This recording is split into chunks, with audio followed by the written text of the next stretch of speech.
There are moments in life when everything you believe to be solid reality crumbles like a sandcastle hit by an unexpected wave. That Thursday afternoon in March, around 5:30 in the evening, Vivian Donovan discovered that her 15-year marriage was built on lies, and that her friendly neighbor was, in truth, her worst enemy. But this story didn't begin that afternoon. It began 3 months earlier, on a sunny Saturday morning when everything still seemed perfect. Vivian was 39 years old, a school supervisor at a prestigious private institution in the suburbs. She had the kind of life many women dream of: a beautiful house in a quiet neighborhood, a stable marriage to Marvin Donovan, a 43-year-old successful physical therapist who owned his own clinic. They had been together for 15 years, and although they didn't have children yet, they had plans to start trying the following year. Their life was predictable but comfortable, a life where Vivian felt safe, loved, respected, a life where she never questioned whether her husband would come home, whether smiles she received were genuine, whether the foundation beneath her feet was as solid as it appeared. That Saturday morning in early December, Vivian was in the kitchen preparing fresh coffee when she heard the doorbell ring. It was 9 o'clock, and Marvin had left early to play basketball with friends, as he did every Saturday morning. She wasn't expecting anyone, so she wiped her hands on a dish towel and walked to the front door with curiosity. When she opened it, she found a young woman, perhaps in her late 20s, with an easy smile and bright eyes. She was attractive in that effortless way some people are, wearing casual jeans and a light sweater that somehow looked elegant on her. "Hi, I'm so sorry to bother you so early," the young woman said with infectious enthusiasm. "I'm Brianna Sanchez. I just moved into the house next door, the blue one with the white fence. I wanted to come by and introduce myself to the neighbors." Vivian felt an immediate warmth toward the girl. There was something refreshing about someone who still believed in the old tradition of introducing themselves in person, rather than just waving from a distance. "Oh, how wonderful! Please, come in. I'm Vivian Donovan. It's so nice to meet you, Brianna." Brianna stepped inside, looking around with genuine appreciation. "Your house is beautiful. I love how you've decorated. That painting over the fireplace is stunning." "Thank you so much," Vivian replied, leading her to the kitchen. "I was just making coffee. Would you like a cup? I also have some homemade cinnamon rolls I baked this morning." "That sounds absolutely perfect," Brianna said, sitting at the kitchen island. "You're so kind. I have to admit, I was a bit nervous about moving to a new neighborhood, but everyone seems so friendly here." As Vivian poured 2 cups of coffee, she felt genuinely happy to have a new neighbor who seemed so pleasant. The house next door had been empty for almost 6 months, and it was nice to know someone friendly would be living there. "This is a very quiet neighborhood," Vivian said, placing the cup in front of Brianna. "Mostly families, some retirees, very peaceful. Are you living there alone?" "Oh, no," Brianna replied, wrapping her hands around the warm cup. "I'm with my partner, Noel. Well, he's not here right now. He's a sales representative and travels a lot for work. He's usually away for 2 weeks at a time, sometimes longer. He just left yesterday for a 3-week trip to the West Coast." "That must be hard," Vivian said sympathetically, sitting across from her. "Being alone so much." "It can be," Brianna admitted, with a slight sadness in her eyes. "But we've been together for 5 years now. You get used to it, I suppose. What about you? Are you married?" "Yes, for 15 years. My husband Marvin is a physical therapist. He owns a clinic downtown. He's playing basketball with friends right now, but he should be back soon." They talked for about 20 minutes, discussing the neighborhood, the best grocery stores nearby, the parks, the local coffee shops. Vivian found herself genuinely enjoying the conversation. Brianna seemed sweet, a bit lonely perhaps, but warm and engaging. When Vivian got up to refill their coffee cups, she heard the front door open. "Honey, I'm home," Marvin's voice called from the hallway. "In the kitchen," Vivian called back. "We have a visitor." Marvin walked into the kitchen, still in his basketball clothes, a light sheen of sweat on his forehead, his dark hair slightly damp. He was an attractive man, Vivian had always known that, tall and athletic, with an easy smile that had first attracted her to him 15 years ago. "Oh, sorry, I didn't know we had company," he said, slightly embarrassed by his appearance. "This is Brianna Sanchez," Vivian explained, returning with the coffee pot. She just moved into the house next door and came by to introduce herself. "Brianna, this is my husband, Marvin." Vivian was pouring coffee when it happened. She looked up just as Marvin extended his hand to shake Brianna's, and in that split second, she saw something that made every alarm in her body go off. The way Brianna looked at Marvin. It wasn't just a friendly smile or a polite acknowledgement. It was a look Vivian recognized immediately, a look of interest, of attraction, of possibility. Brianna's eyes lingered just a fraction of a second too long. Her smile brightened just a bit too much. Her body language shifted almost imperceptibly toward him. A woman knows. A woman always knows when she sees a threat. Vivian stood frozen for a moment, the coffee pot still in her hand, watching the interaction. Marvin, to his credit, seemed completely oblivious. He shook Brianna's hand with his usual friendly demeanor, said something polite about welcoming her to the neighborhood, and then excused himself to take a shower. Brianna's eyes followed him as he left the kitchen, and Vivian felt a chill run down her spine, despite the warm kitchen. They finished their coffee quickly after that. The easy conversation from before seemed somehow strained now, at least from Vivian's perspective. Brianna thanked her profusely for the hospitality and left about 10 minutes later, promising to have Vivian over once she got the house properly set up. As Vivian closed the door behind her new neighbor, she stood in the hallway for a long moment, her hand still on the doorknob. She was being ridiculous, she told herself. It was just a look. Brianna was young, and probably looked at lots of men that way. It meant nothing. Marvin had been a perfect husband for 15 years. He was attentive, loving, respectful. He had never given her a single reason to doubt him. Not once in all their years together had she ever questioned his fidelity. But that look, that damn look. Vivian shook her head, trying to clear the thought. She was overthinking this. She had to be. Marvin came downstairs 20 minutes later, freshly showered and dressed in comfortable weekend clothes. "She seems nice," he commented casually, grabbing an apple from the fruit bowl. "The new neighbor." "Yes," Vivian replied, watching his face carefully for any sign, any hint of anything unusual. "She does. It'll be good to have someone living in that house again," Marvin continued, taking a bite of the apple. "It's been empty for too long. Makes the whole street feel a bit abandoned." He seemed completely normal. There was no nervousness, no unusual interest, no hidden meaning in his words. He was just Marvin, her Marvin, the same man she'd known for 15 years. Vivian felt a wave of guilt wash over her. What was she thinking? She was being paranoid over nothing, letting a moment of female insecurity cloud her judgment. The weeks that followed were peaceful. Vivian saw Brianna occasionally, waving from their respective yards, exchanging pleasantries when they happened to be getting mail at the same time. Marvin never mentioned her, never asked about her, seemed completely uninterested in their new neighbor.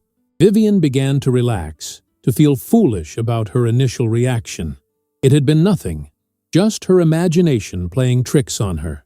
But then came the Tuesday that changed everything. It was late January, about 6 weeks after Brianna had moved in. Vivian had left work early, around 3:30 in the afternoon. She'd been dealing with a terrible headache all day, one of those migraines that feels like a vice slowly tightening around your skull, and her principal had insisted she go home and rest. As she drove down their quiet street, she noticed from a distance someone leaving her house. Her house. She slowed the car, her heart beginning to pound. As she got closer, she could see more clearly. It was Brianna, walking quickly from Vivian's front door toward her own house next door. She was looking around nervously, almost furtively, as if checking to see if anyone was watching. Vivian's hands tightened on the steering wheel. What was Brianna doing at her house? Why was she leaving in such a hurry? Vivian's mind immediately jumped to the worst possible scenario. No, she told herself firmly. Don't jump to conclusions. There could be a perfectly innocent explanation. Maybe she needed to borrow something. Maybe she had mail delivered to the wrong house. Maybe she needed help with something, and Marvin was just being neighborly. But why did Brianna look so nervous? Why was she practically running back to her own house? Vivian parked in the driveway and sat in her car for a moment, trying to calm her racing heart. She looked at the front door of her house. It was closed. Everything looked normal. Marvin's car was in the garage. He always came home for lunch on Tuesdays, since his afternoon schedule was light. Maybe she should just go inside and ask him. Maybe there was a simple explanation and she was, once again, being paranoid over nothing. She took a deep breath, grabbed her bag, and went inside. The house was quiet. "Marvin," she called out. "Upstairs, honey." His voice came from their bedroom. "Give me just a minute." Vivian set her bag down and waited in the living room. A few minutes later, Marvin came down looking perfectly normal in his work clothes, the polo shirt with his clinic's logo and khaki pants. "Hey, you're home early," he said, leaning down to kiss her cheek. "Everything okay?"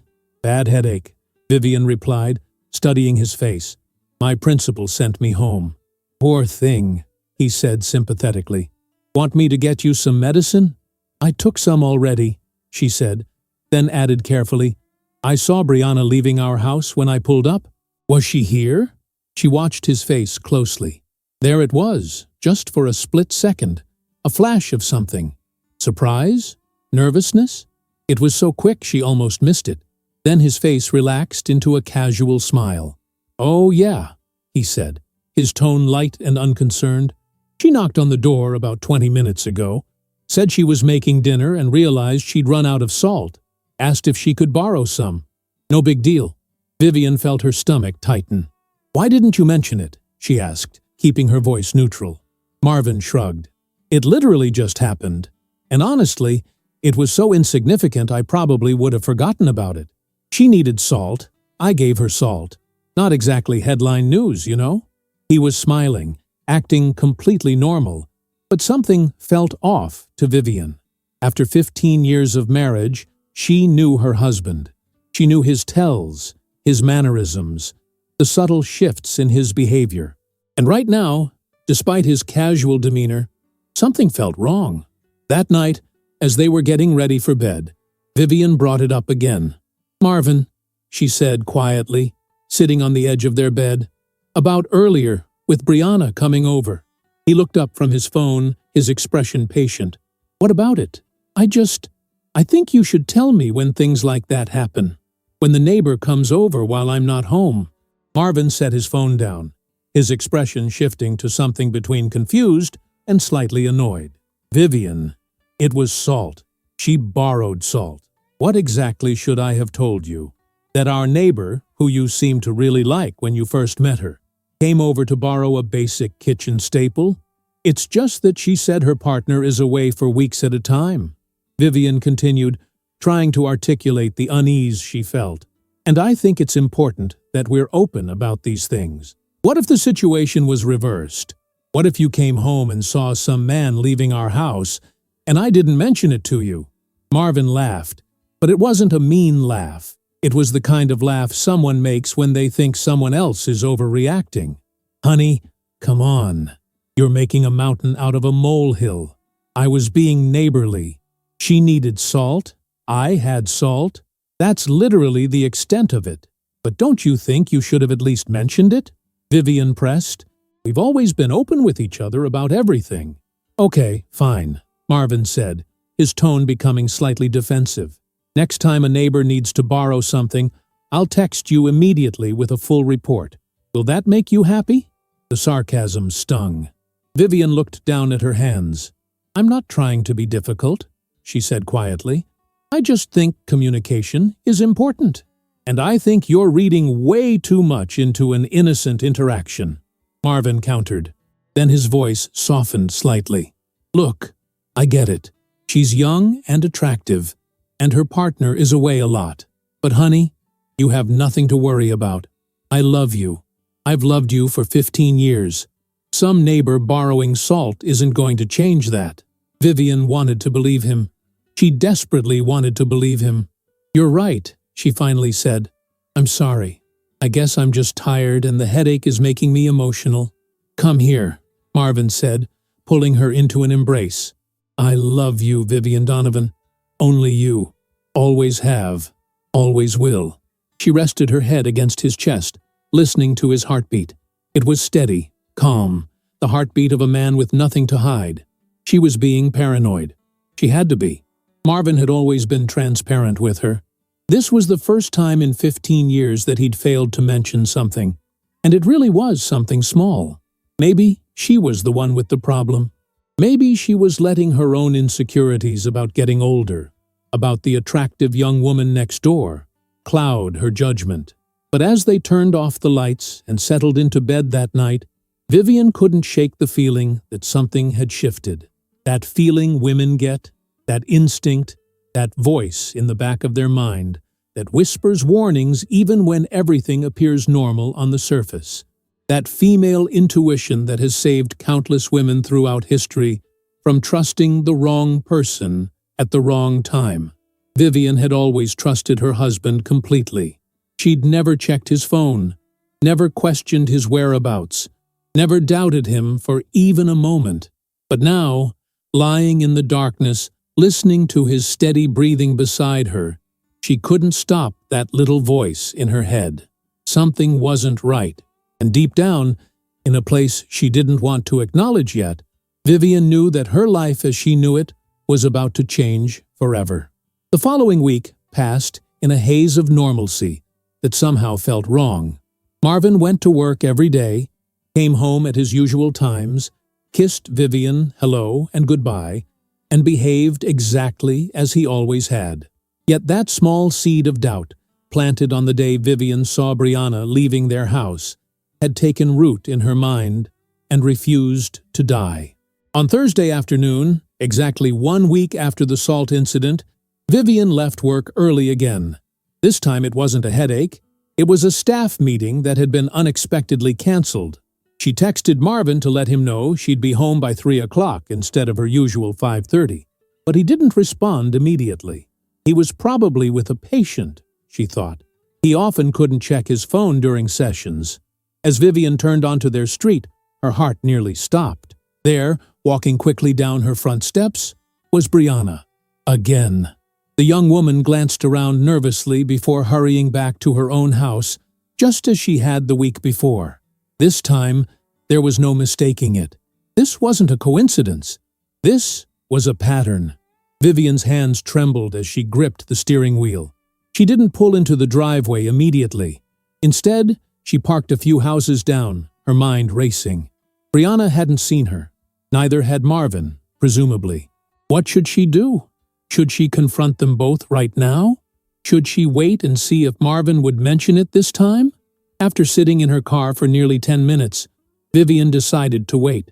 She wanted to give Marvin the chance to be honest with her. She wanted to believe that maybe, just maybe, there was still an innocent explanation. She drove home, parked in the driveway, and walked inside with her heart pounding so hard she could hear it in her ears. "Marvin," she called out. "In here!" His voice came from the living room this time. He was sitting on the couch, reading something on his tablet, looking completely relaxed. He smiled when he saw her. "Hey, you're home early. How was your day?" Vivian stood in the doorway, watching him. He looked so normal, so innocent, so much like the man she'd known and loved for 15 years. "The meeting got canceled," she said carefully, "so I came home." "Well, that's nice," Marvin said, setting down his tablet. "Want to order dinner tonight instead of cooking? We could get that Thai food you love." She waited. She waited for him to mention that Brianna had come by. She waited for him to say something, anything, about their neighbor visiting while Vivian was at work. But he said nothing. He just sat there, smiling at her, suggesting dinner options as if this was just another ordinary day. "Actually," Vivian said, her voice tight, "I'm not very hungry. I think I'll just go take a bath." "You okay?" Marvin asked, concern crossing his face. "You seem tense." "Just tired," she lied, and went upstairs before he could see the tears threatening to spill from her eyes. In their bedroom, Vivian sat on the edge of the bed, her mind spinning. He hadn't mentioned it. Brianna had been at their house again, and Marvin hadn't said a single word. Why? What possible reason could he have for keeping it from her, especially after their conversation last week about communication and transparency? That night at dinner, which they eventually ordered as Marvin had suggested, Vivian waited. She waited through the entire meal for him to bring it up, but he never did. He talked about his day at the clinic, about a patient who'd made remarkable progress, about needing to order new equipment. He talked about everything except the fact that their young, attractive neighbor had been in their house while Vivian was at work. As they cleaned up after dinner, Vivian felt something inside her crack. This wasn't paranoia. This wasn't her imagination. This was real.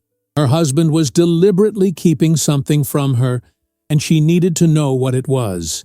But this time, she didn't confront him, because she realized something important. If she asked him about it, he would just come up with another explanation, another excuse, another reason why it was innocent, and she was overreacting. And she would want so desperately to believe him that she probably would. No, this time she needed proof.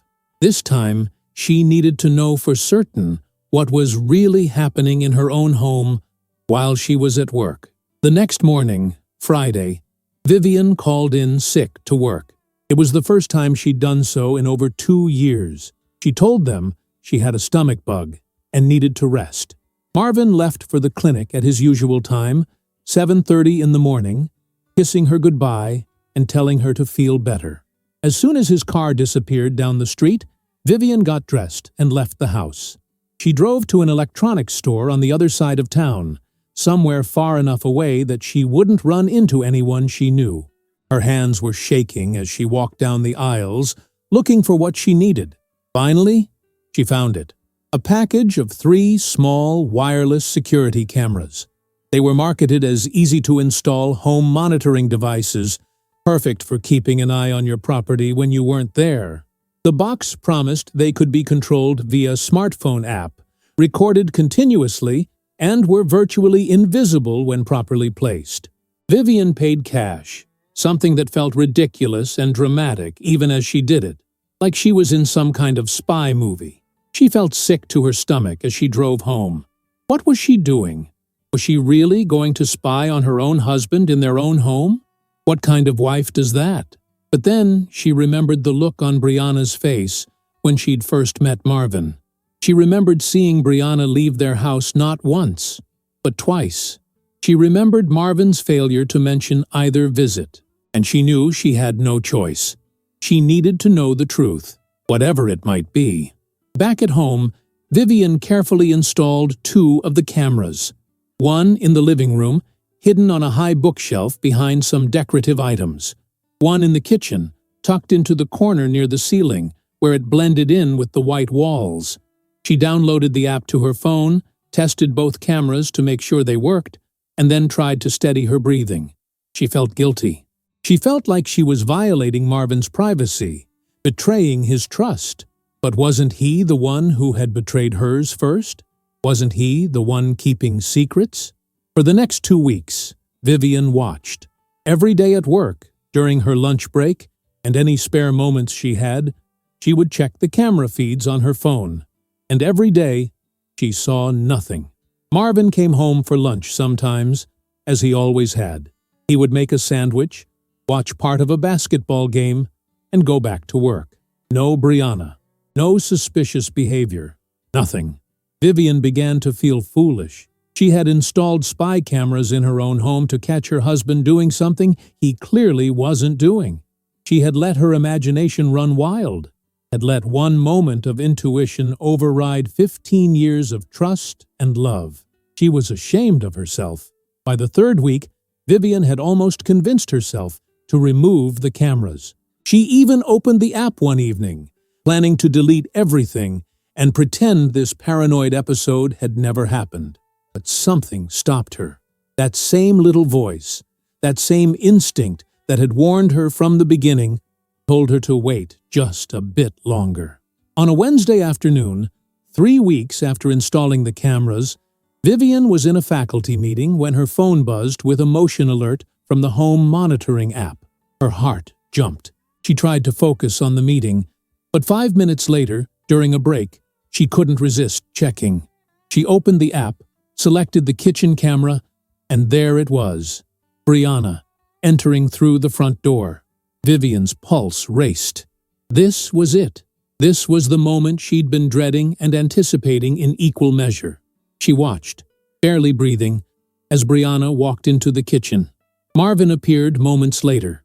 Vivian's hands shook as she held the phone, watching her husband and their neighbor in her kitchen. But then, something unexpected happened. Brianna reached into a shopping bag she was carrying and pulled out 2 packages, salt and flour.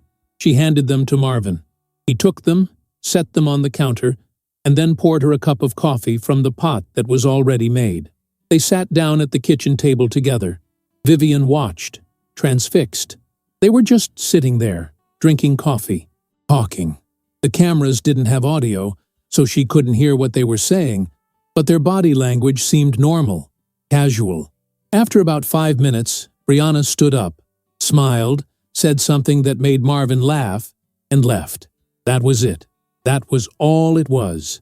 She'd borrowed salt and flour, and now she was returning them with a friendly cup of coffee. Nothing inappropriate, nothing suspicious, just neighbors being neighborly. Vivian felt like she'd been doused with cold water. She'd been so certain, so absolutely convinced that something terrible was happening. But the evidence right in front of her eyes showed nothing but an innocent interaction. She replayed the footage 3 more times during the meeting, looking for anything, any gesture or glance or moment that seemed inappropriate, but there was nothing. That evening, Vivian waited to see if Marvin would mention it. They ate dinner together, watched a show on television, got ready for bed. He never said a word about Brianna's visit, and that, more than anything else, kept that small flame of doubt alive in Vivian's mind. Why wouldn't he mention it? Even if it was innocent, even if it was just a neighbor returning borrowed items, why keep it from her? Especially after their previous conversations about communication and transparency. Was he trying to avoid another argument? Was he trying to protect her from her own paranoia? Or was there something else going on? Vivian lay awake that night, staring at the ceiling while Marvin slept peacefully beside her. She replayed everything in her mind. The look Brianna had given Marvin when they first met. The 2 times she'd seen Brianna leaving their house. Marvin's failure to mention any of these visits. The video footage of them having coffee together. Individually, each incident seemed innocent enough, but together they formed a pattern that Vivian couldn't ignore. Her intuition was screaming at her that something was wrong, even though the evidence suggested otherwise. Maybe she was wrong. Maybe she was being paranoid and jealous and irrational. Maybe Marvin was right, and she was making mountains out of molehills. Maybe that's exactly what was happening, and she needed to let it go before she destroyed her marriage over nothing. But as Vivian finally drifted off to sleep in the early hours of the morning, one thought kept circling through her exhausted mind. Female intuition never fails, and hers was telling her that she hadn't seen the whole truth yet. She just needed to keep looking. The next day, Vivian could barely focus at work. She'd slept maybe 3 hours, her mind churning through the same questions over and over again. During her lunch break, she sat in her car and stared at her phone, debating whether to check the camera feeds. Part of her wanted to delete the app entirely, to stop this cycle of suspicion and surveillance. But another part of her, the part that couldn't shake that persistent feeling of wrongness, needed to know the truth. She decided she would give it 1 more day, just 1 more day of monitoring, and if nothing happened, She would remove the cameras and work on trusting her husband again. Maybe she would even suggest marriage counseling, not because of anything he'd done, but because of her own inability to let go of this paranoia. That afternoon, as Vivian drove home from work, she made her decision. Tonight, she would tell Marvin about the cameras. She would confess everything, apologize for not trusting him, and they would work through this together, like the strong couple they'd always been. She felt a sense of relief wash over her as she pulled into the driveway. This nightmare of suspicion would finally be over. But when she opened the front door, that relief evaporated instantly. Marvin was sitting at the kitchen table, waiting for her, and in front of him, placed deliberately in the center of the table, was one of her hidden cameras. Vivian's heart plummeted to her stomach. She stood frozen in the doorway, her bag slipping from her shoulder to the floor. Marvin looked up at her, his face unreadable. Not angry, exactly, but not friendly either. "Welcome home," he said quietly. "I think we need to talk." Vivian's mouth went dry. She couldn't find words. How had he found it? When? What was he thinking? "Please sit down," Marvin said, gesturing to the chair across from him.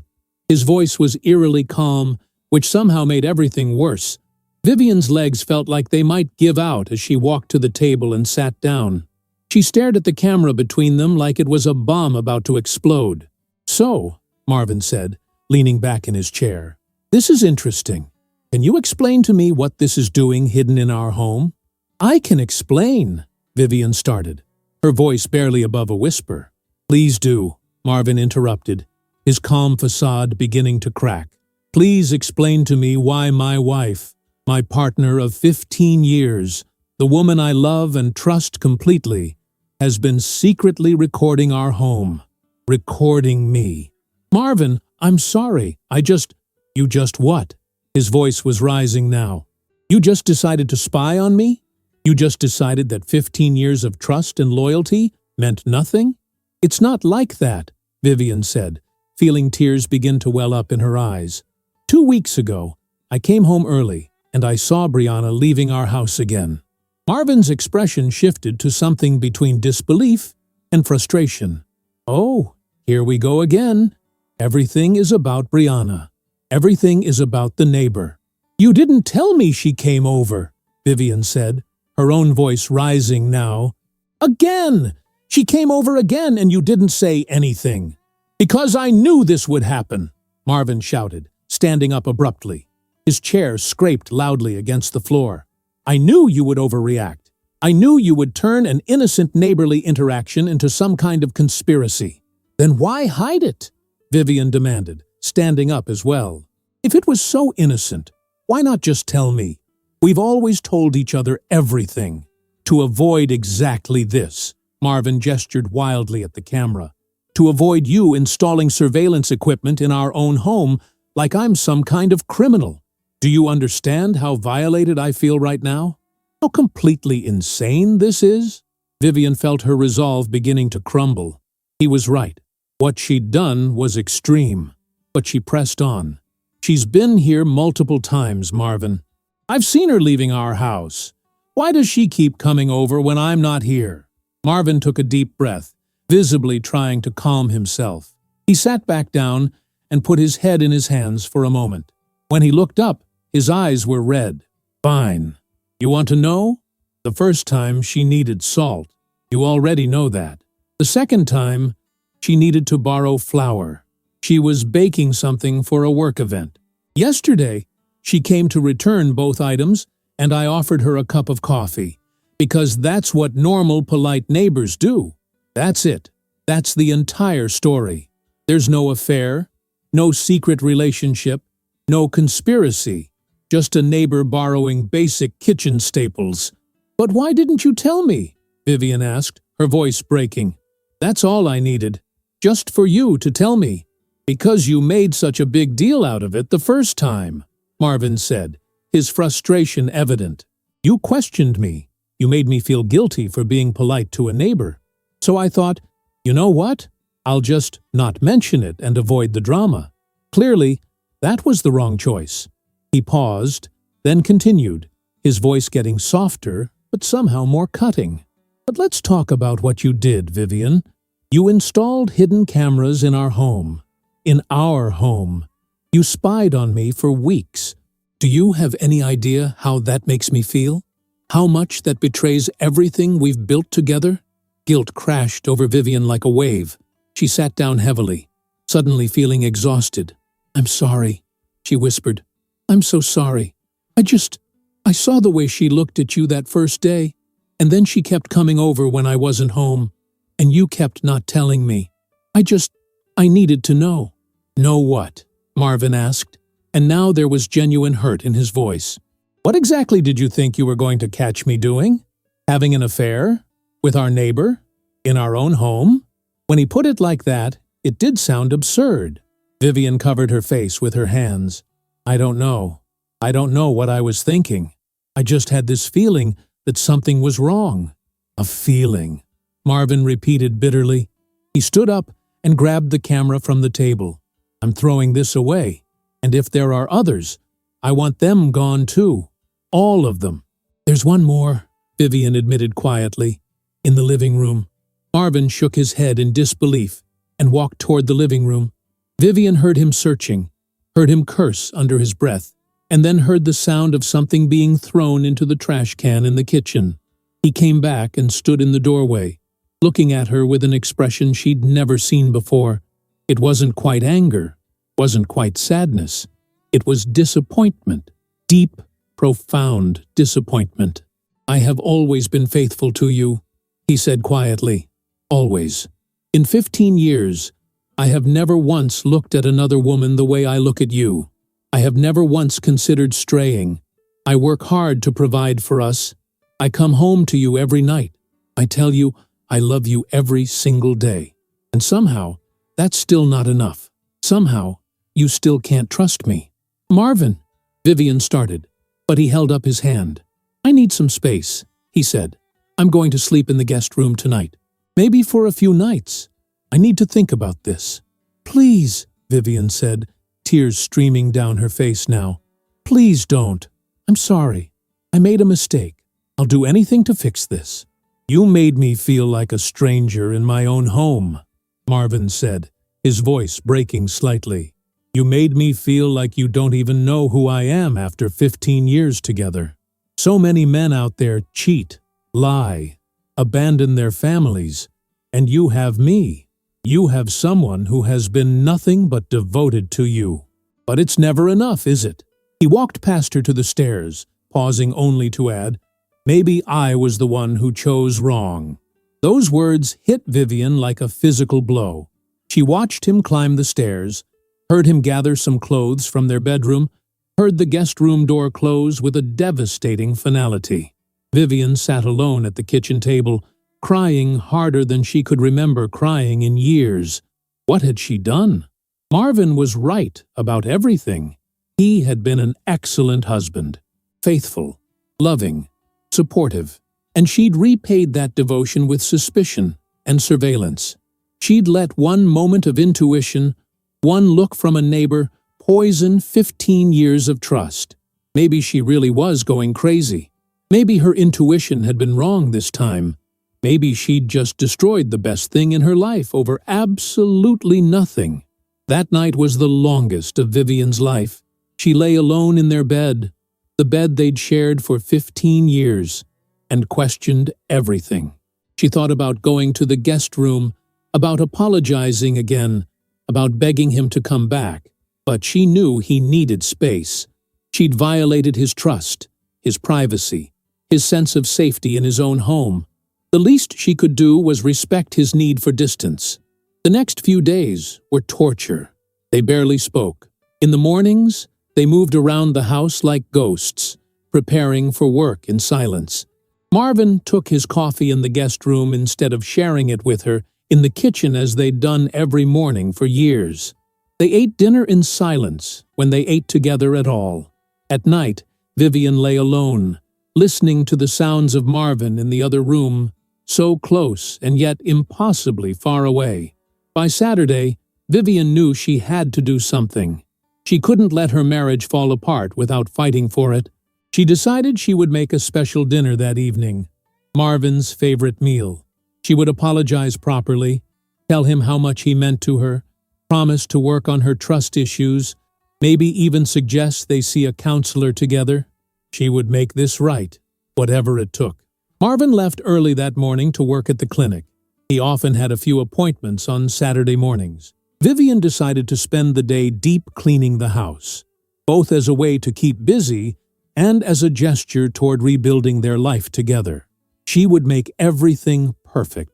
She would show him that she was committed to fixing what she'd broken. She started upstairs, working her way through each room systematically. When she got to the guest room, the one Marvin had been sleeping in, she stripped the bed to wash the sheets. She dusted the furniture, cleaned the windows, and that's when she saw it. On the windowsill, there was a mark, a smudge, almost like dirt or dust, but with a distinctive pattern. Vivian leaned closer, her heart beginning to beat faster. It was a shoe print, a partial shoe print, as if someone had stepped on the windowsill. Vivian's mind raced. Why would there be a shoe print on the inside of a second-floor window? They never used this room. It was supposed to be locked most of the time because they didn't need it. So why was there a fresh-looking shoe print on the windowsill? She looked out the window. It faced the backyard, and from this angle, she could see the house next door, Brianna's house. And between the two properties was the wooden fence that separated their yards. No, Vivian thought. No, she was done with this. She was done seeing conspiracy where there was none. It was probably just from when they'd had the windows cleaned last month, or from when Marvin had opened the window for fresh air. There was a logical explanation. There had to be. But even as she tried to convince herself, that nagging voice in her head grew louder. Female intuition, that persistent, infuriating instinct that wouldn't let her rest. She pulled out her phone, suddenly remembering something. The cameras. Marvin had thrown away the physical cameras, but the app was still on her phone. And the cameras had been recording to the cloud for 3 weeks. Even though the cameras were gone, the footage they'd captured should still be stored in the app. Vivian's hands shook as she opened the app. She'd promised herself she was done with this. She'd been so ashamed of herself for spying on her husband. But now, standing in this guest room, looking at that shoe print, she couldn't stop herself. She scrolled through the stored footage from the past 3 weeks. Most of it was mundane. Marvin coming and going, exactly as he'd always done. Making lunch, watching television, reading on the couch. Nothing suspicious, nothing unusual. But then, Vivian noticed something. A pattern in the timestamps. Every day, around 1 o'clock in the afternoon, Marvin would walk toward the guest room, and then he would disappear from the camera's view for about 30 minutes. The cameras were positioned in the living room and kitchen, so they didn't capture the hallway or stairs clearly. But she could see him walking in that direction, and then nothing until he reappeared half an hour later. Why would Marvin spend 30 minutes every day in an empty, unused guest room? Vivian sat down on the bed, her heart pounding. There was nothing in this room. It was barely furnished. Just a bed, a small dresser, a nightstand. They kept it made up for the rare occasions when they had overnight guests, which hadn't happened in over a year.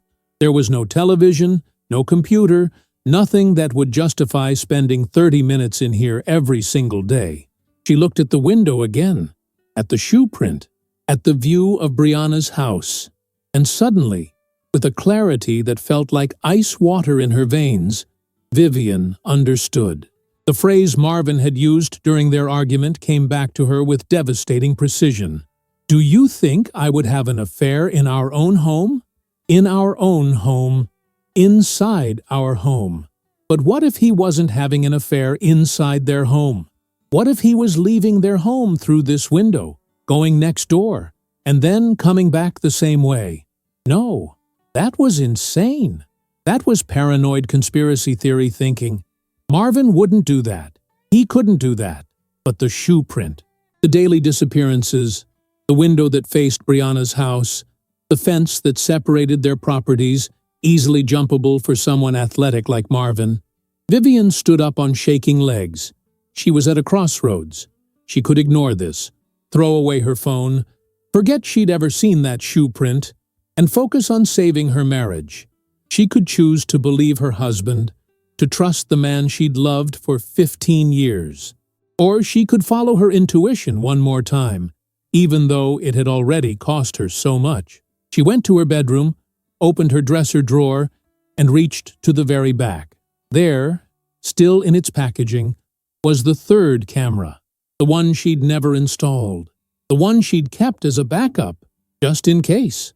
Female intuition never fails, she thought, even as part of her screamed that she was making another terrible mistake. She held the small camera in her hand, feeling its weight, feeling the weight of the decision she was about to make. If she was wrong, if she installed this camera and found nothing, she would have proven Marvin right about everything. She would have demonstrated that she was paranoid, distrustful, unable to let go. It would be the final nail in the coffin of their marriage. But if she was right, female intuition never fails, Vivian whispered to herself. She took a deep breath and made her decision.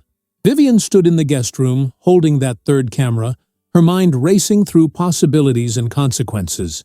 Installing it inside would be pointless now. Marvin knew about the cameras. He'd be watching for them. But then a better idea struck her. She went downstairs and out the back door to their small garden. Along the fence line, she had several decorative planters with flowers and small shrubs. She chose the tallest one, a large terracotta pot with a flowering vine that sat on a wooden stand, positioned perfectly to have a view of both the guest room window and Brianna's back door.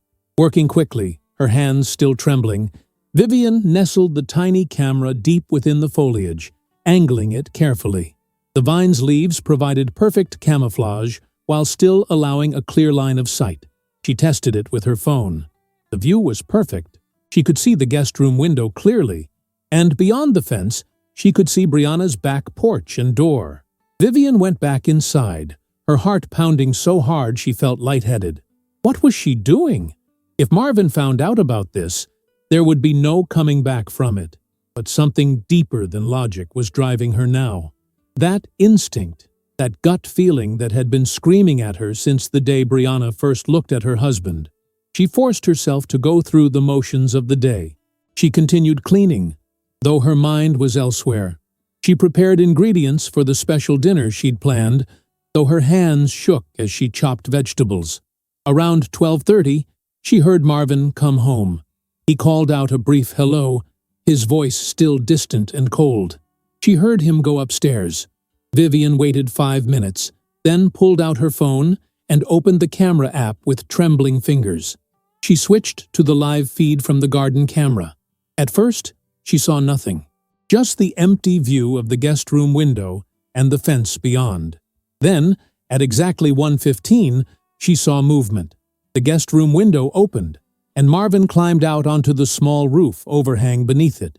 Vivian's hand flew to her mouth, stifling a gasp. She watched, unable to breathe, as her husband of 15 years carefully made his way to the edge of the overhang and jumped down to the fence. He looked around cautiously, checking to see if anyone was watching, and then scaled the fence with the ease of someone who had done this many times before.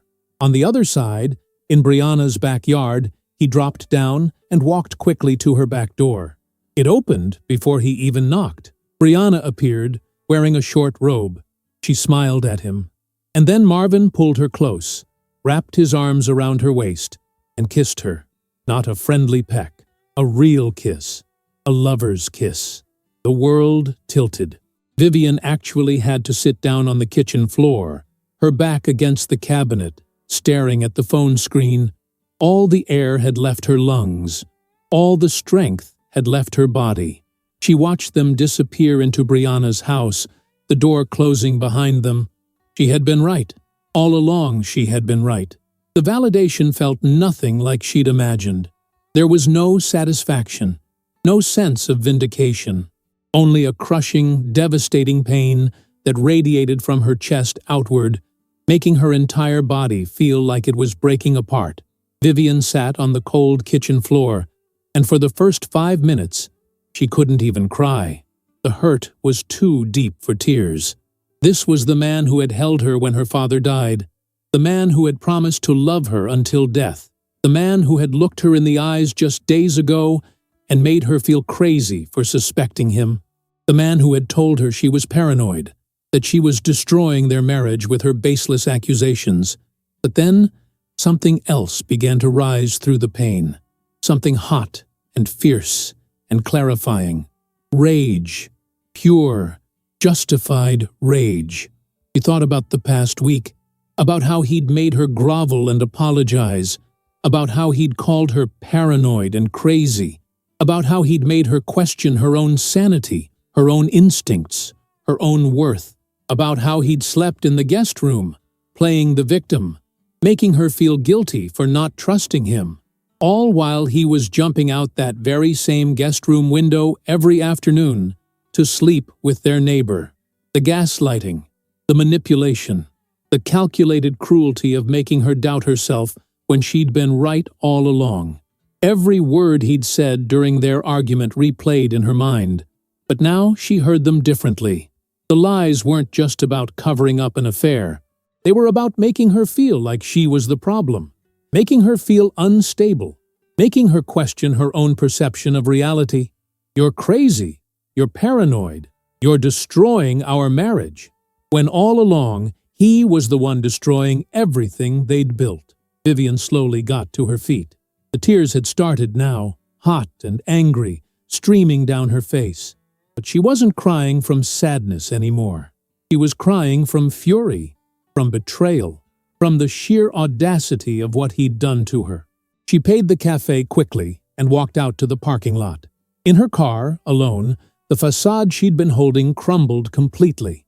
The sobs came from somewhere deep inside, violent and raw. She hit the steering wheel once, twice, 3 times, not even feeling the pain in her hands. "I knew," she sobbed. "I always knew. And he made me think I was losing my mind." Every moment of doubt she'd had about herself, every time she'd questioned her intuition, every apology she'd made for not trusting him, it all came crashing back now, and the weight of it was unbearable. "You're paranoid. You're making mountains out of molehills. You're choosing wrong." His voice echoed in her memory, and she wanted to scream. She had been right about everything. From that very first look Brianna gave him, she had known something was wrong, but he'd twisted it, manipulated it, made her feel like her instincts were flaws rather than warnings. She cried for 5 full minutes in that parking lot, allowing herself to feel everything. The betrayal, the humiliation, the anger, the grief for the marriage she'd thought she had, for the man she'd thought Marvin was. But then, slowly, something shifted. As she sat there, mascara running down her face, hands aching from hitting the steering wheel, something cold and clear settled over her. The tears stopped. She looked at herself in the rearview mirror. Her eyes were red and swollen, but there was something different in them now. Something harder, stronger. "Never again," she whispered to her reflection. "Never again will I doubt myself because of a liar." The woman looking back at her wasn't the same woman who had installed those cameras weeks ago, full of guilt and self-doubt. That woman had died in this parking lot. In her place was someone who knew, with absolute certainty, that her intuition had been trying to protect her all along. She took out her phone and sent Marvin a text. "Something came up at work. I'll be home around 6. Our special dinner is still on." He responded almost immediately. "Okay, honey." Honey. He called her honey while he was in another woman's house. The audacity was almost impressive. Vivian started the car, but she didn't drive home. She drove to her office, even though it was Saturday, and the building would be mostly empty. She went to her desk, turned on her computer, and opened the camera footage on the larger screen. She found the exact moment when Marvin kissed Brianna. She took a screenshot, then another, then another. She made sure the timestamp was visible in each one. Clear, undeniable proof. She printed the clearest image in color. The photo came out perfectly. Marvin's face was clearly visible. Brianna's face was clearly visible. The kiss was clearly visible. There was no way he could deny this. No way he could twist it, explain it away, make her feel crazy for believing what she was seeing. She folded the photo carefully and put it in her purse. Then she drove to a grocery store and bought one thing: a bunch of bananas. As Vivian drove home, a strange calm settled over her. She thought about what she was about to do, and for the first time in weeks, she felt absolutely certain. No doubt, no second-guessing, just clarity. She thought about Marvin, probably back in their home now, probably showering off the evidence of his betrayal, probably preparing to sit across from her at dinner and pretend to be the wounded party, probably planning to make her feel guilty for not trusting him, all while he'd been doing exactly what she'd suspected. When she got home at 5:45, Marvin was in the living room. He looked up when she entered, his expression still cool and distant. "You're home," he said. "I am," Vivian replied, her voice steady. "I'm going to take a quick shower and then I'll start dinner." "Okay," he said, turning back to his tablet. Vivian went upstairs. In their bedroom, she quickly and quietly gathered Marvin's clothes from the closet and dresser and packed them into 2 large suitcases. She put the suitcases in the guest room and closed the door. Then she took a shower, letting the hot water wash away the dried tears, the smudged makeup, the physical evidence of her breakdown in the parking lot. When she came downstairs 30 minutes later, wearing comfortable clothes and with her hair still damp, she felt completely calm. She went into the kitchen and took the bananas from the grocery bag. She peeled one, placed it on a plate, and stabbed a knife through it so it stood upright. "Honey," she called out sweetly, "dinner's ready." She heard Marvin get up from the couch, heard his footsteps approaching the kitchen. She set the plate with the banana and knife in the center of the table and sat down, folding her hands in front of her, waiting. Marvin walked in, looking confused by how quickly dinner was ready. He looked at the table, at the plate, at the banana, with the knife stabbed through it. His expression shifted from confusion to concern. "What is this?" he asked slowly. "That's your dinner," Vivian said, her voice eerily calm. "But it's also what I should do to you for being the lying, manipulative piece of garbage that you are."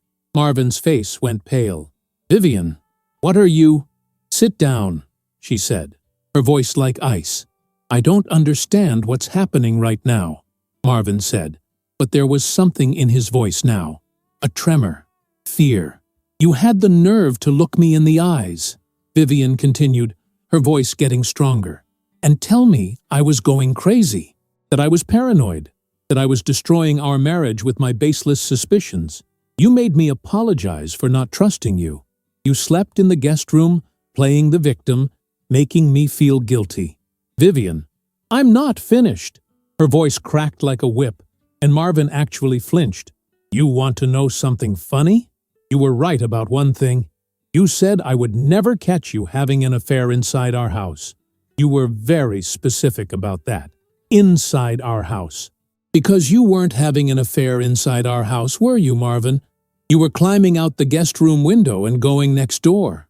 The color completely drained from Marvin's face. His mouth opened, but no sound came out. "Oh, what's wrong?"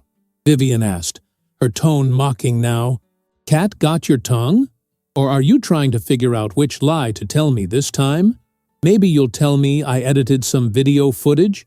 That I'm so obsessed I created fake evidence? Vivian, listen, I can explain."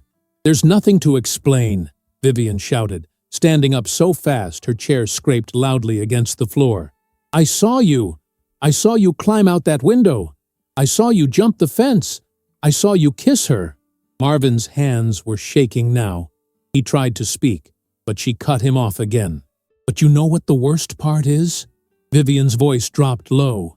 "Dangerous. It's not even the affair. It's what you did to me. You made me doubt my own mind. You made me feel crazy for trusting my instincts. You manipulated me into thinking I was the problem. Do you have any idea what that does to a person? To question your own sanity because someone you love keeps telling you that what you're seeing isn't real? I'm sorry, Marvin whispered, and tears were actually forming in his eyes. I'm so sorry. I don't know what I was thinking. It was a mistake. She means nothing. It was just, don't, Vivian said sharply. Don't you dare try to minimize this. 4 months, Marvin. I know it's been at least 4 months because that's how long those cameras were recording your little disappearing acts. 4 months of lying to my face. 4 months of making me feel insane for suspecting exactly what you were doing. It's not what you think. Really? Vivian reached into her pocket and pulled out the folded photo. She unfolded it slowly and slid it across the table. Then explain this. Explain why you have your tongue down our neighbor's throat, if it's not what I think. Marvin looked at the photo, and whatever color had returned to his face vanished again. His hands trembled as he picked it up. That's right, Vivian said, her voice hard. I have proof. Dated. Time-stamped, crystal-clear proof. So don't insult me by trying to lie your way out of this. Vivian, please, Marvin said, and actual tears were running down his face now. I made a terrible mistake. I'll do anything. We can go to counseling. We can work through this. Please, don't throw away 15 years. I'm not the one who threw away 15 years, Vivian screamed. You did that. You did that when you decided some 28-year-old was more important than our marriage. You did that when you climbed out a window like a teenager. You did that when you looked me in the eyes and called me crazy. She walked to the refrigerator and grabbed her keys from the hook. Your suitcases are in the guest room. You have until tomorrow at noon to get them and anything else you want from this house. After that, I'm changing the locks. Vivian, please, we can talk about this. There's nothing to talk about, Vivian said coldly. Oh, and by the way, that house you've been sneaking into? The one that belongs to your girlfriend? She's not alone. She lives with her partner, remember? Noel? The one who works out of town? Marvin's eyes widened. You didn't? I absolutely did, Vivian said with grim satisfaction. I sent him the photo too, about an hour ago, along with a very detailed message explaining what's been happening. So you might want to knock before you jump that fence next time. Oh my God, Marvin whispered, sinking into a chair. Vivian, you've ruined everything. No, Vivian corrected him sharply. You ruined everything. I just made sure there were consequences. Now get out of my house. Marvin tried once more, reaching for her. Please, honey. If you call me honey one more time, Vivian said, her voice deadly quiet, I will actually use that knife on you. Now, get out. Marvin stood there for a moment longer, looking at her like he was seeing a stranger. Maybe he was. Maybe the woman he'd been married to, the woman who had trusted him blindly, who had doubted herself for his sake, was gone. And in her place stood someone who would never let anyone make her question her own reality again. Finally, Marvin turned and walked out of the kitchen. Vivian heard him go upstairs, heard him in the guest room, heard the sound of him dragging suitcases down the stairs. She stayed in the kitchen, standing perfectly still, until she heard the front door open and close. Only then did she move to the window. She watched Marvin load his suitcases into his car.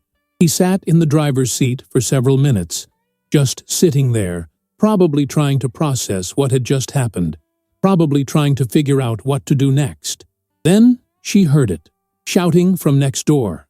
Loud, angry, male shouting. Vivian moved to the living room window for a better view. Noel's car was in Brianna's driveway.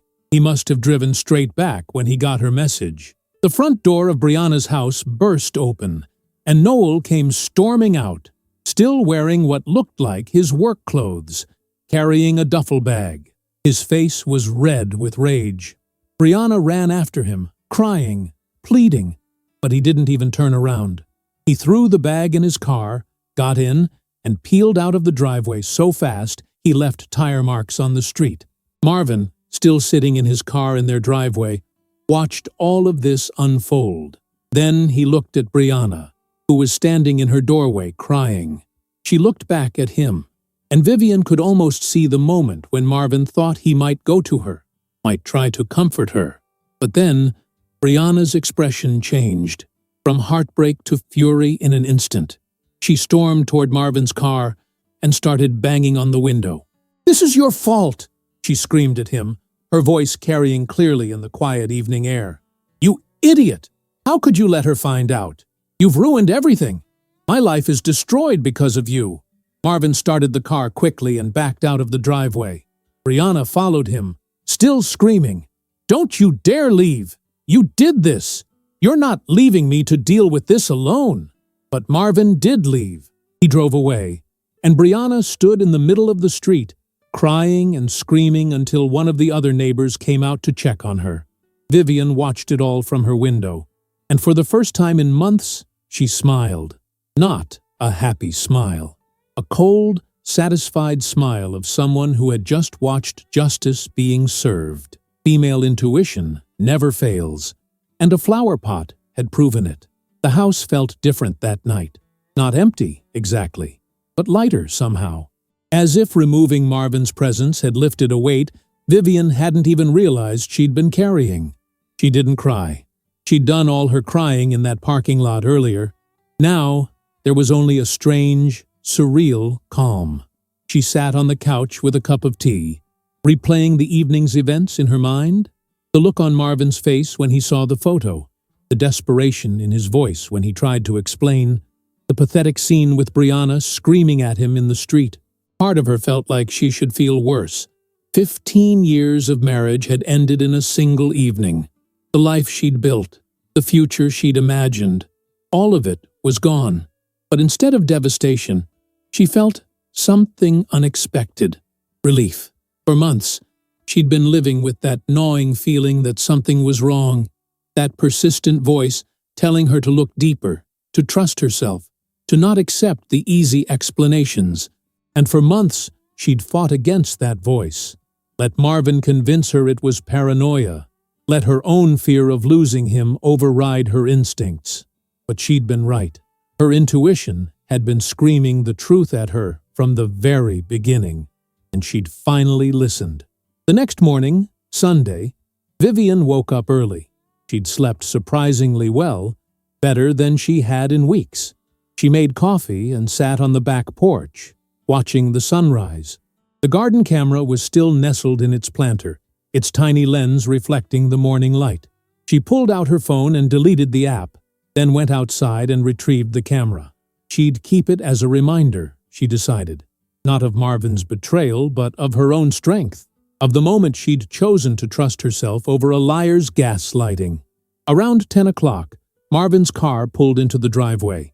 Vivian watched from the kitchen window as he got out slowly, looking exhausted. He'd probably spent the night in a hotel. Good, she thought coldly.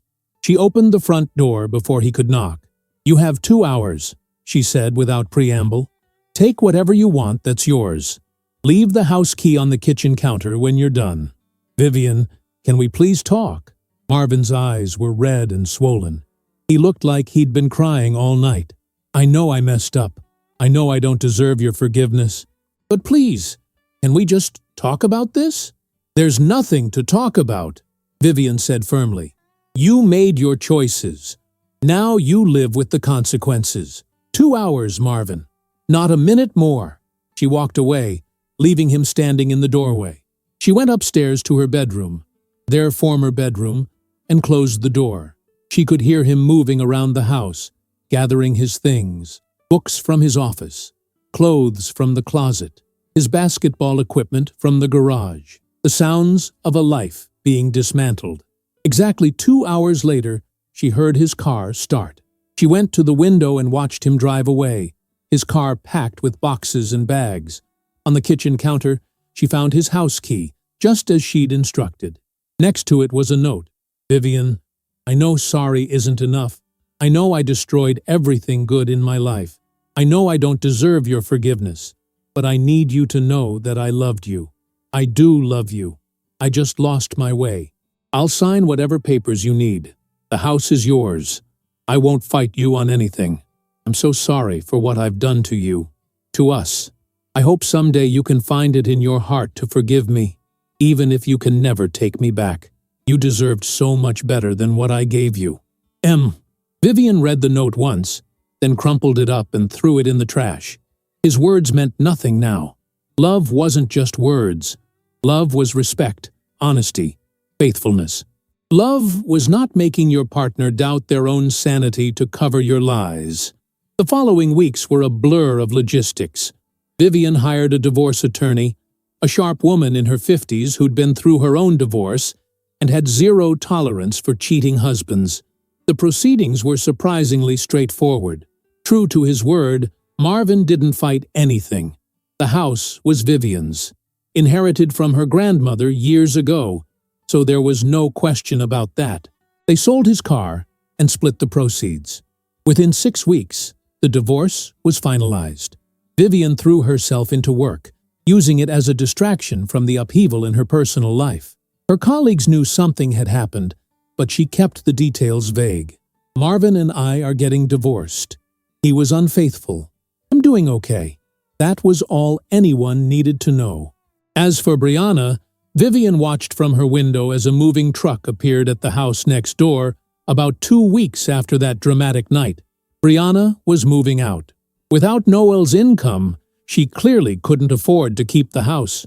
Vivian felt no sympathy. Brianna had known exactly what she was doing when she pursued a married man. She'd looked Vivian in the eye over coffee that very first day, all smiles and friendliness, while already planning to seduce her husband. Through mutual acquaintances, Vivian heard later that Marvin had tried to reach out to Brianna, had tried to make something real out of their affair. But Brianna had rejected him coldly. "You ruined my life," she'd reportedly told him. "I lost my home, my partner, everything. And for what? For you? You're not worth it. You never were." Marvin, Vivian learned, had moved into a small apartment across town. His reputation had taken a hit, too. In their social circle, word had spread about what he'd done. Physical therapy was a field built on trust, and being known as a liar and a cheater didn't help business. Several of his longtime patients had switched to other therapists. Vivian should have felt satisfied by this. Sweet revenge, karma coming full circle, but mostly she just felt tired. Tired of thinking about Marvin, tired of analyzing what had gone wrong, tired of replaying the past. 3 months after the divorce was finalized, something unexpected happened. Vivian came home from work one Saturday afternoon to find a moving truck at Brianna's old house. New neighbors were moving in. She watched curiously from her window as an older couple directed the movers, a man with silver hair and a woman with a warm, gentle face. A few days later, the woman knocked on Vivian's door. She was in her early 70s, Vivian guessed, with kind eyes and a bright smile. "Hello, I'm Christina Foster," she said cheerfully. "My husband Arnold and I just moved in next door. I wanted to come by and introduce myself. I hope I'm not bothering you." "Not at all," Vivian said, feeling an unexpected warmth toward this friendly stranger. "I'm Vivian Donovan. Please, come in." They sat in the kitchen, the same kitchen where so much had happened, but now it felt different, clean, new. Christina chatted easily about their move, how they'd sold their big house in the city to be closer to their grandchildren who lived one town over. "We're so excited to have a fresh start," Christina said, accepting the coffee Vivian offered. "After Arnold retired, we realized we wanted a quieter life. A neighborhood like this, with friendly neighbors, is exactly what we were hoping for." Vivian found herself genuinely enjoying Christina's company. There was something calming about her presence, something steady and real. Over the next few weeks, Christina would wave whenever she saw Vivian, would bring over homemade cookies, would chat over the fence while they both worked in their gardens. It was Christina who first noticed when Vivian started taking ceramics classes on Thursday evenings. "Oh, how wonderful!" she'd exclaimed when she saw Vivian carrying a misshapen bowl to her car one evening. "I've always wanted to try that." "Is it difficult?" "It's harder than it looks," Vivian admitted, laughing. "But it's therapeutic. There's something satisfying about creating something with your own hands, even if it's imperfect." That conversation led to Vivian mentioning other changes she'd been making. She'd painted the living room walls a vibrant turquoise blue that Marvin would have hated, but that she absolutely loved. She'd adopted an orange cat from the local shelter and named him Latte because of his coffee-colored eyes. She'd started taking long walks in the evenings, discovering parts of her neighborhood she'd never explored before. "It sounds like you're really blooming," Christina said warmly one afternoon as they both worked in their gardens. "Building a life that's truly yours." Vivian paused, her hands in the dirt, considering those words. Was that what she was doing? Building a life that was truly hers. "I suppose I am," she said slowly. "I went through a divorce recently. It was difficult, but necessary." Christina nodded understandingly. "I'm sorry you went through that, but sometimes the end of one thing is the beginning of something better." That evening, Vivian thought about Christina's words. 6 months ago, she would have said that divorce was her worst nightmare. The end of her marriage, the destruction of the life she'd built, the humiliation of being betrayed. But now, sitting in her living room with Latte purring on her lap, looking at the turquoise walls she'd chosen just because she liked them, she realized something profound. She was happy. Not the carefree, naive happiness she'd had before. Not the happiness built on trust that turned out to be misplaced, but a deeper, more solid happiness. The happiness of knowing herself, of trusting her own judgment, of not needing anyone else's validation to feel whole. She thought about that day in the parking lot, when she'd broken down completely, how she'd sobbed and hit the steering wheel and felt like her world was ending. That woman seemed like a stranger now. That woman had still been fighting to hold on to something that was already gone, fighting to make a liar tell the truth, fighting to save a marriage that wasn't worth saving. But she wasn't that woman anymore. The woman she was now knew her own worth, knew that intuition wasn't paranoia, that self-trust wasn't a flaw, that choosing yourself over a relationship wasn't selfish, it was survival. She'd learned the difference between the man Marvin pretended to be and the man he actually was.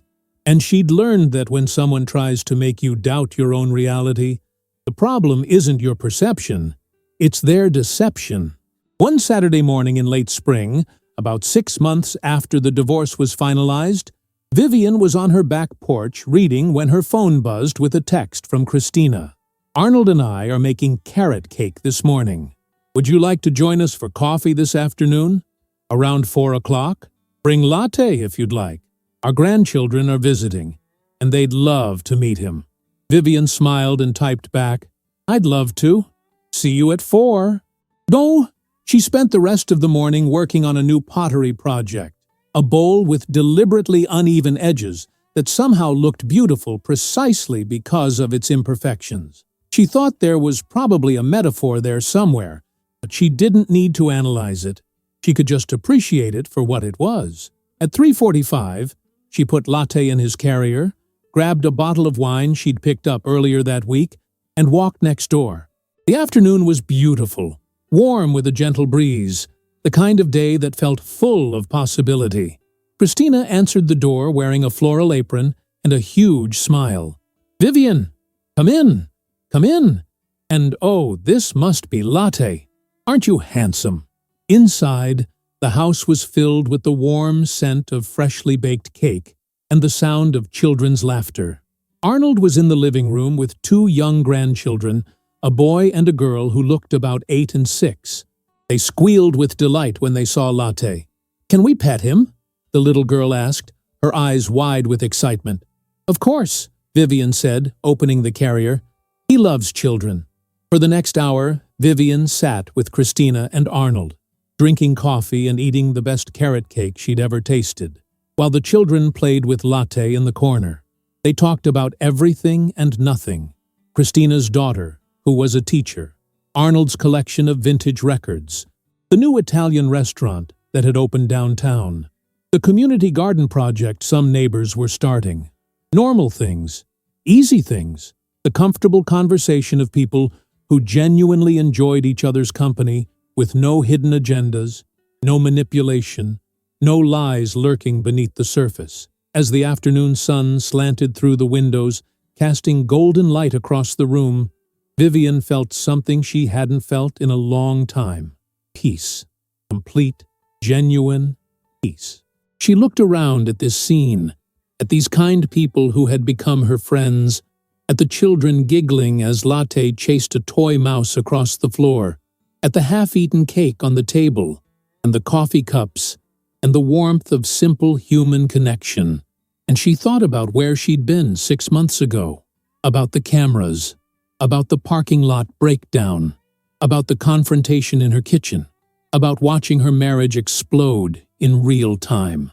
All of that pain had led her here, to this moment, to this version of herself who could sit in a neighbor's house and feel genuinely happy without needing a partner to validate that happiness, to this version of herself who trusted her own instincts without question, to this version of herself who knew, with absolute certainty, that she would never again let anyone make her doubt her own reality.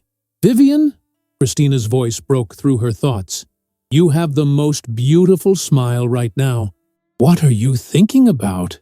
Vivian looked at her new friend, this woman who represented everything fresh and good in her new life. "I was just thinking," she said honestly, "about how sometimes the worst thing that happens to you can lead to the best thing. 6 months ago, my life fell apart. But now, sitting here with you all, I realize I'm exactly where I'm supposed to be." Christina reached over and squeezed her hand. "That's beautiful, dear. You know what I always say? The universe has a funny way of clearing out what's not meant for you to make room for what is." Arnold raised his coffee cup in a toast. "To new beginnings," he said warmly. "To new beginnings," Vivian echoed, raising her own cup. As she left Christina and Arnold's house that evening, Latte sleepy in his carrier and the taste of carrot cake still sweet on her tongue, Vivian paused in her own front yard. She looked at her house, her home, truly hers now in every sense of the word. She looked at the garden where the camera had been hidden in the flower pot, that tiny piece of technology that had finally revealed the truth she'd been searching for. She thought about pulling out her phone and checking social media, maybe seeing if there were any updates about Marvin or Brianna, but she didn't, because she realized with startling clarity that she didn't care anymore. Their story was over. Theirs, not hers. Her story was still being written, and it was going to be so much better than the one she'd thought she was living before. Vivian went inside, fed Latte, and made herself a light dinner. She ate on her back porch, watching the sun set, painting the sky in shades of pink and gold. Later, she would work on her pottery project. Maybe she'd read the new book she'd picked up from the library. Maybe she'd call her sister and catch up. Maybe she'd just sit with Latte and enjoy the quiet. The possibilities felt endless in a way they never had when she was married. Back then, her evenings had been predictable, comfortable in their routine, but ultimately constrained by what Marvin wanted, what Marvin liked, what worked for their marriage. Now, every evening was hers to fill however she chose. As darkness fell and the stars began to appear, Vivian found herself thinking about that phrase that had guided her through everything. Female intuition never fails. She'd doubted it at times. She'd questioned herself, let Marvin's manipulation make her uncertain. But in the end, that intuition had been her lifeline, her truth, her salvation. She made a silent promise to herself, sitting there under the emerging stars with her cat beside her, and her whole future ahead of her. She promised that she would never doubt that voice again, never let anyone convince her that what she knew to be true was paranoia or insecurity or overreaction. She would trust herself completely and without reservation, for the rest of her life. Because the truth was this: she hadn't been saved by the cameras, though they'd provided the evidence. She hadn't been saved by the flower pot, though it had perfectly positioned that crucial third camera. She'd been saved by her own refusal to accept the lies, by her determination to seek the truth, even when it was painful, by her willingness to trust her instincts over her husband's gaslighting. She'd saved herself, and sitting there in the peaceful darkness of her own backyard, in the home that was truly hers, with a life full of possibility stretching out before her, Vivian Donovan smiled. Not the cold, satisfied smile of revenge from that terrible night 6 months ago, but a real smile, a happy smile, the smile of a woman who had walked through fire and emerged not just intact, but stronger. Female intuition never fails, she whispered to the night sky, to Latte, to herself, and a flower pot proved it. She went inside, locked the door behind her, and settled in for the evening. Tomorrow would bring new adventures, new challenges, new joys. But tonight, she simply existed in the peaceful certainty that she was exactly where she needed to be. For the first time in her adult life, she was complete on her own. Not because she'd never loved, but because she'd learned the difference between real love and elaborate deception. Not because she'd never been hurt, but because she'd found the strength to choose herself when it mattered most. Not because she'd never trusted, but because she'd learned to trust the one person who would never betray her, herself. And that, Vivian realized, as she curled up on her turquoise couch with Latte purring contentedly beside her, was the greatest gift her terrible marriage could have given her. It had taught her who she truly was, beneath all the compromise and accommodation and self-doubt. It had forced her to find a strength she didn't know she possessed. It had shown her that she could survive the worst betrayal and come out not just okay, but genuinely, authentically happy. Months later, when people would ask her how she was doing, they'd expect sadness or anger or bitterness. Instead, they'd see a woman who glowed with quiet confidence, a woman who spoke with certainty about her own worth, a woman who had looked into the darkness and found her own light. "I'm doing wonderful," she would tell them honestly. "I'm doing better than I ever thought possible." And she meant it, every single word. Because sometimes the end of everything you thought you wanted is the beginning of everything you truly needed. Sometimes the worst betrayal leads to the best transformation. Sometimes losing someone who didn't deserve you means finding yourself. And sometimes all it takes is trusting your intuition, even when everyone around you says you're wrong, even when the person you love most tells you you're crazy, even when giving up would be easier than searching for truth. Female intuition never fails, and Vivian Donovan would never doubt hers again. If you enjoyed the story, leave a like and subscribe to the channel. And drop a comment below. What city are you watching from? And if your heart tells you to, feel free to leave me a tip on Buy Me a Coffee. Just check the first pinned comment. Thanks for keeping me company and for the coffee, and I'll see you in the next story.